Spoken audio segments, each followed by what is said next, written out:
Hey y'all, welcome back to the Hot Rod Dad channel. Glad you came, hope you stay. If you haven't already, make yourself at home. Kick your shoes off, check out a couple of my other videos while you're here, after you watch this one of course. If you like the content on the channel, give it a big thumbs up. Like and subscribe, I'd appreciate it. Anything and everything you do of that nature helps to promote the channel and the YouTube algorithm. So like this video, share this video, comment on this video. Now let's get into it. I've got my new GoPro mount mounted up here to my mirror. This is made out of a piece of conduit, kind of trimmed it out right there so it just fits right over the mirror. And of course I don't have the GoPro mounted up there because I'm filming with it. Got me a nice bottle of water here because it is hot today. And I'll put that right in my custom cup holder right there.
So I found myself a nice parking place right here for old Oscar. One of the first things that popped out to me here is this bright orange Chevy truck. I'd say they're a UT fan if I'm not mistaken, but one of the things I really wanted to point out to you, check out that license plate. 1951, that is the year that UT won the national championship. And also the license plates coincidentally were painted orange and white. The first two numbers right there designate the county, and that is Cumberland County. So today I'm in beautiful little downtown Crossville, Tennessee for their monthly cruise in, and it looks like there's a really good turnout here in spite of it being pretty hot today.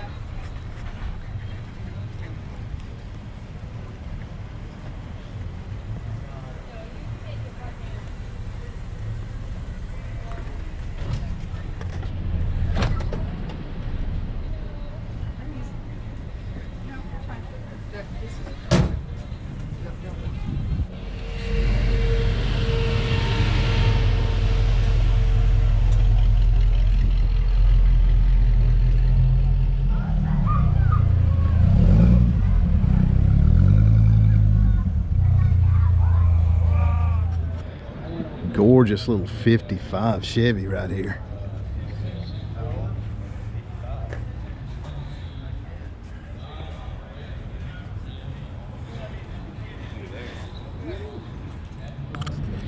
Here's another crusty old C10 right here. I'm thinking this is probably a 66 model, if I'm not mistaken. Looks like a really good old driver. This your truck? Yes, sir. Tell us a little bit about it. Well, it's a 1965 Chevy C10. 65, I was a year off. Old farm truck. Took the motor out, put a 350 Jasper 2019 in it. New transmission, new gas tank, all new parts inside. Just glossed it over. Yeah? Yeah, I've had it about 3 years. Yep. Sounds like a real good driver. Yes, sir. Thank you. Everyday driver. Everyday driver. Yeah, got the headers, 4-barrel carb. Runs good. Yeah. So where did you find this truck at? I found this truck. A guy was selling it in town. He bartered with another fellow that he was involved in building a home with. And at the time he wanted $8,000 for it. I cut that in half and gave him $4,000 cash. Yep. Good looking old truck. Thank you very much, sir. About everything new, working on the inside. I like the mirrors. Yeah, original. Yeah, those are West Coast Junior mirrors, if I'm not mistaken. Yeah. Oscar has the same set on it. Well, you enjoy it. Thank you, sir. Y'all, I am in love with this Pontiac Firebird here. Man, this thing is just sexy.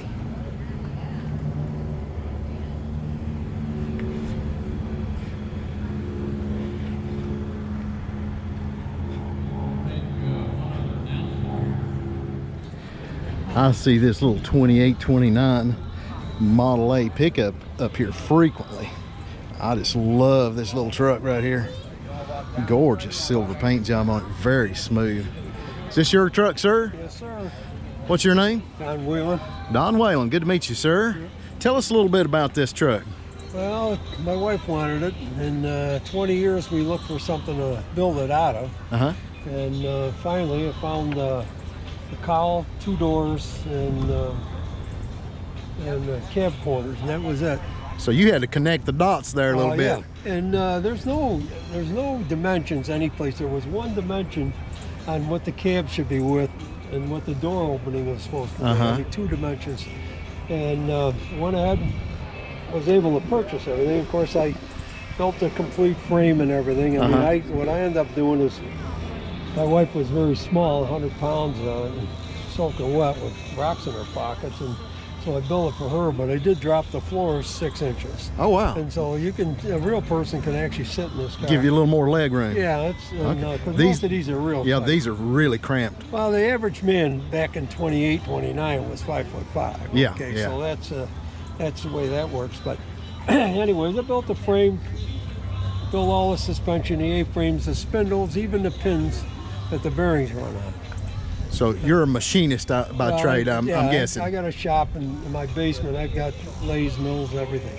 Okay. And I found a Jaguar independent rear end out of an XJ6, and it had 57,000 miles. I took that apart and went with a Jag rear end because the back of these cars are wide open. So, you need to be able to show something rather than just have a conventional rear end. So you have independent front and rear suspension. Oh, yeah. And this thing rides extremely well, drives extremely well. It's 2,403 pounds and a full tank of gas. Wow. It's got an LS LM3, which is a 5.3 liter motor. It's all aluminum motor. Yeah. Can we take a peek inside right there? Sure. And but this, you can see the floor is dropped. Oh yeah. It's got some little footwells down there. And of course, it's got air and backup camera. Camera underneath the tailgate there, about a 1/4 inch diameter. You get this old, that turning your neck that car doesn't work real well. Yeah. So I like the bedwood in it. Yeah, that's gorgeous. I just went and got gas. Most of these cars, the gas tank's going to be in a side saddle deal, and I couldn't have that. And what happened is it built an aluminum tank, and the drive shaft goes right through the center of the tank. Oh, okay. And because it's hidden. And most guys that build these things, they come up and they look for a gas tank in the back or out of the side. Right. Yeah. Side Yep. bills. And I didn't want either one of those. Especially because I widened the frame and everything to be able to lower the floor. A lot of times they'll have the twin saddle tanks on there. Right. Yeah. Yeah, and that's a death trap to me. I mean, if they're polyethylene and ever get touched in the side, you'd be in trouble. Yeah, if you ever were T-bone there, that would be bad. Oh boy, I'll tell you. Oh, look at those! Camera. Look at those exhausts. Yeah. Oh yeah. This is nice and it's quiet. And, Yeah.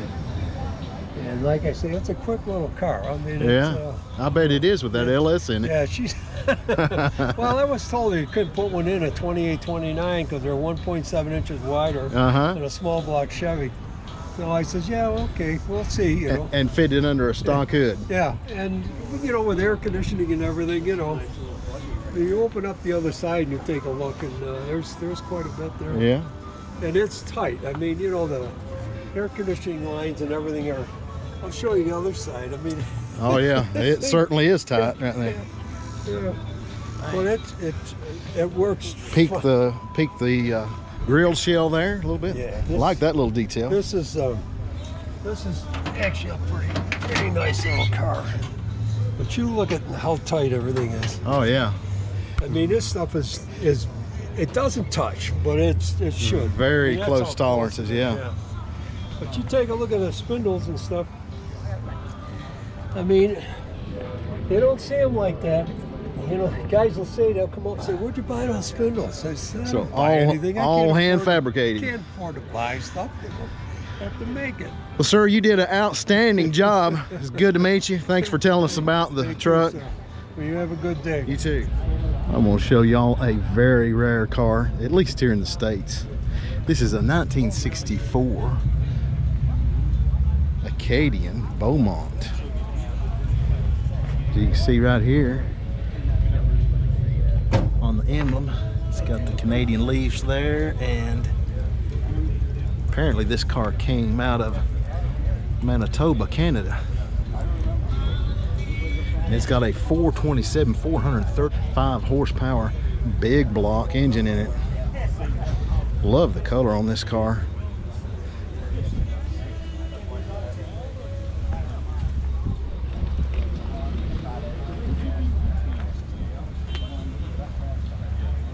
And this car has been restored to original specs, right down to the AC Delco battery right there.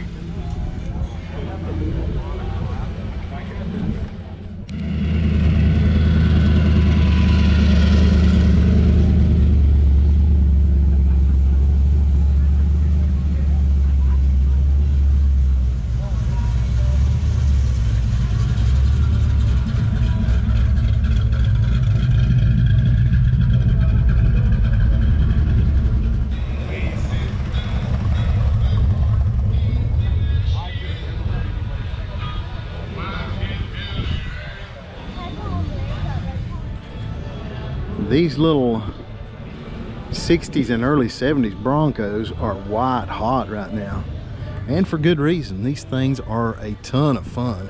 Best thing about these is you can take the whole top off, fold the windshield down, and just ride around completely topless. I'm not talking about clothes, y'all. A little bit of local history right here. This little rock building right on the corner of the courthouse lawn was built, I think, in the late 40s, early 50s, kind of as a display for what could be done with this crab orchard stone, which is local to the area. And it's even got stone shingles up there on the roof. Later on, it became office of the Tennessee Highway Patrol, and in later years, just recently, it became the office for the local meteorologist. So there's a little bit of local history. Man, this is one cool little grocery getter right here. What a neat little family cruiser. As witnessed by the child seat right back there in the back. Is this yours? It is. What's your name, sir? Tim Vandiver. Good to meet you, Tim. Tell us a little bit about this thing. It's a 1970 model. 1970, that was a good year. That's when I was born. Yeah, 70 model Kingswood. It's based off a Impala setup, of course. It's got the same front end and doors as the Impala car. And I bought this car thinking I was going to do what a lot of people are doing, these twin turbo LSs. Oh, okay. Then when I started to tear it apart, it's got all numbers matching, trans, motor, and rear end, and everything in it. So I left it alone, built a pretty decent 400 small block for it. Oh yeah. Me and my wife, we've got 5 boys, and so we had to have something we could all fit in and cruise around. And well, this thing's got plenty of room in it. We have a lot of fun. Yep, this thing is a land yacht. Yep. It's 9 passengers, got the back seat facing rear in it. Can we open the tailgate right here? It opens this way, that direction. Or from the other side too, or correct? It opens like a truck tailgate. Oh, that's Lays right. down this way. I knew it opened in 2 directions. I couldn't remember. But this was my favorite feature of these cars right here. This right here will make teenage boys want to fight for the back seat, not the front seat. They love to ride. I believe it. Yeah. It's got the truck rules applied to it. They didn't put seat belts in these in the back. No, they didn't. So no, there's no seat belts. GM didn't put any seat belts in the back. It's got it in the second row, but the rear seat has none. And this folds down completely so you can haul some cargo back here in the back. It'll fold flat. This seat pulls forward, and then that one pulls down, and that one right there lays down. You can lay a whole piece of plywood in there. Wow. And still close the hatch.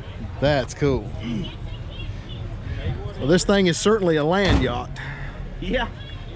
It weighs about 5,200 pounds, I think is what the scale is at the co-op. 5,200 pounds. Yeah, it was 54 and some change with me in it, so it's about 52 and some change.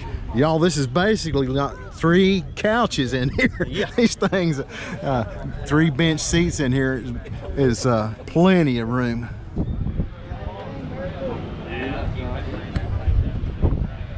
Awesome car. Thanks for showing it to us. Absolutely, thank you, sir. Here's one of my favorites here today. This 36 Ford trunk back or bustle back sedan right here. It's done in kind of a early 50s style. Got the wide white wall tires on it and the copious amounts of pinstriping on it. Done in the 50s style. Gorgeous color. Got the flipper hubcaps on it. White interior with some red piping on it to match the exterior. Check out that gear shift knob there.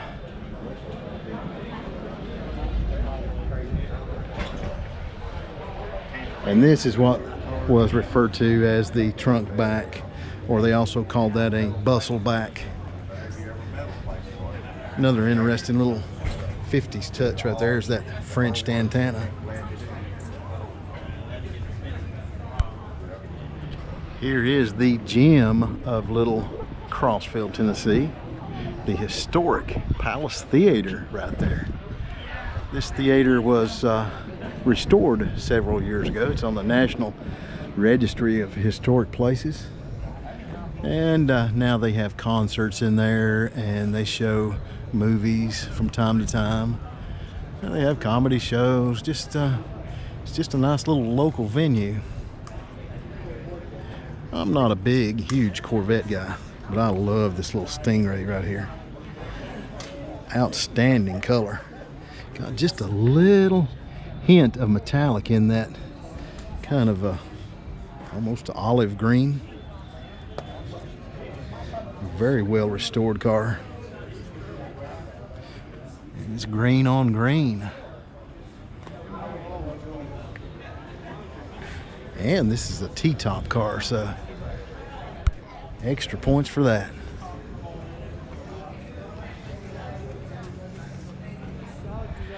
I grew up around these old Novas, and I've always had a soft spot for these. Never had one, but I'd love to own one. That is my favorite hubcap I believe Chevrolet ever produced. Love those little red line tires. This appears to be a really good Survivor. I don't know if the camera will pick it up, but the paint is wearing thin on the edges right here. So it looks like just a really good Survivor.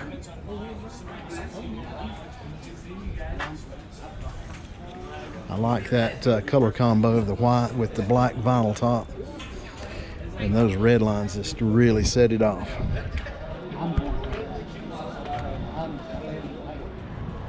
Here is a little ratty rat built out of a Ford F6 cab and some other various F1, F6 parts up here on the front. Diesel powered.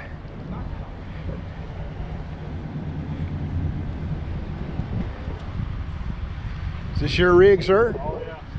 Can you tell us a little bit about it? It's a 1950 model Ford on an S10 frame. It's got a 3-cylinder diesel out of a ditch witch. Ditch witch. 40 miles to the gallon.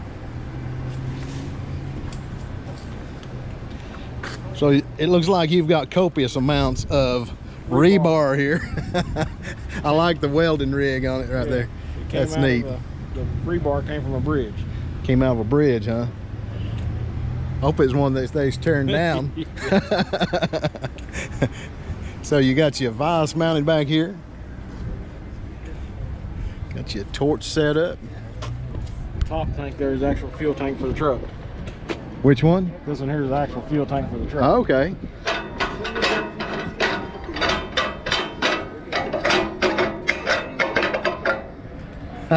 That's cool. I like that.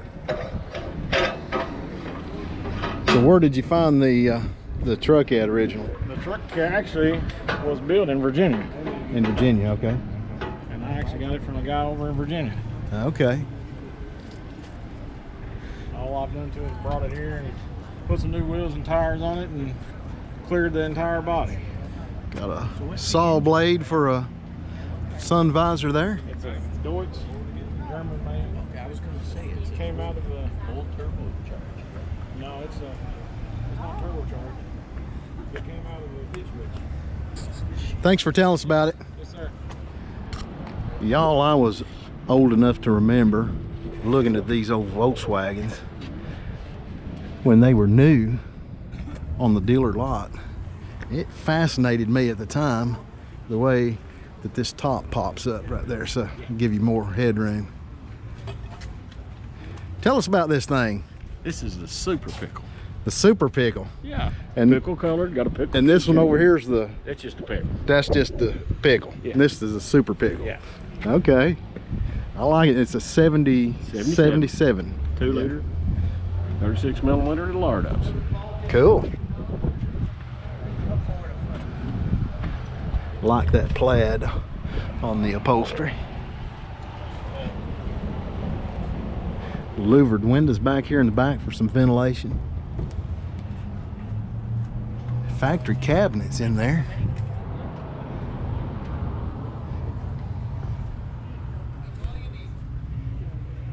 The thing about these old Volkswagens is if you were to have a crash, you'd be the first one on the scene.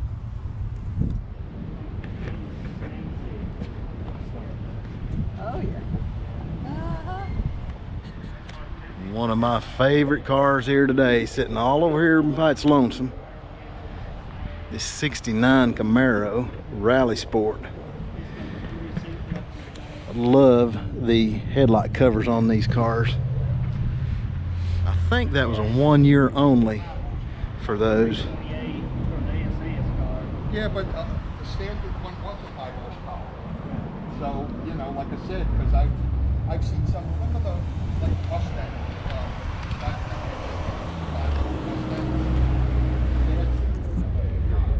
Several Volkswagens here today.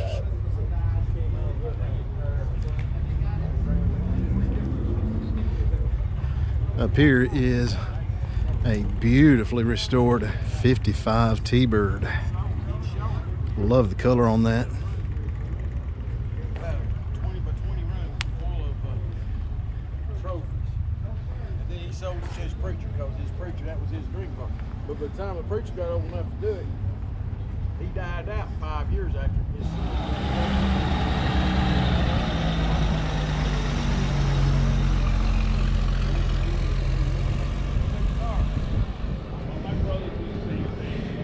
In spite of the weather being really hot here today, there's been a really good turnout.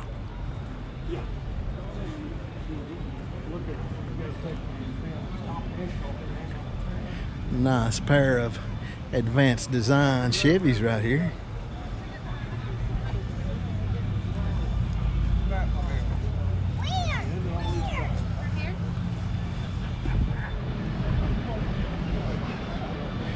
Couple of C10s. Here is an in the works Mercury Comet right here.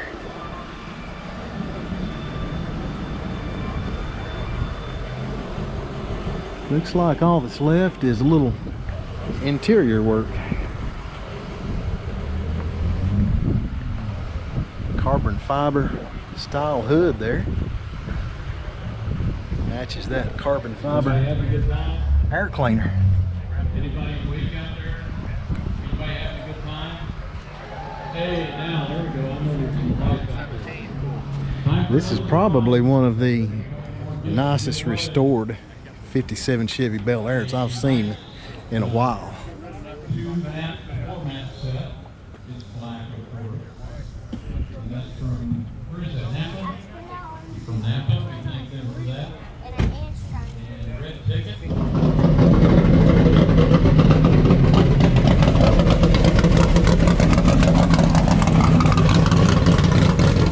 Hey y'all, thanks for checking out a little Crossville, Tennessee's monthly cruise in with me. This happens every fourth Saturday, April through October, with the exception of September, when they have their annual fly-in at the Crossville Memorial Airport. Until next time, y'all get out there and build something.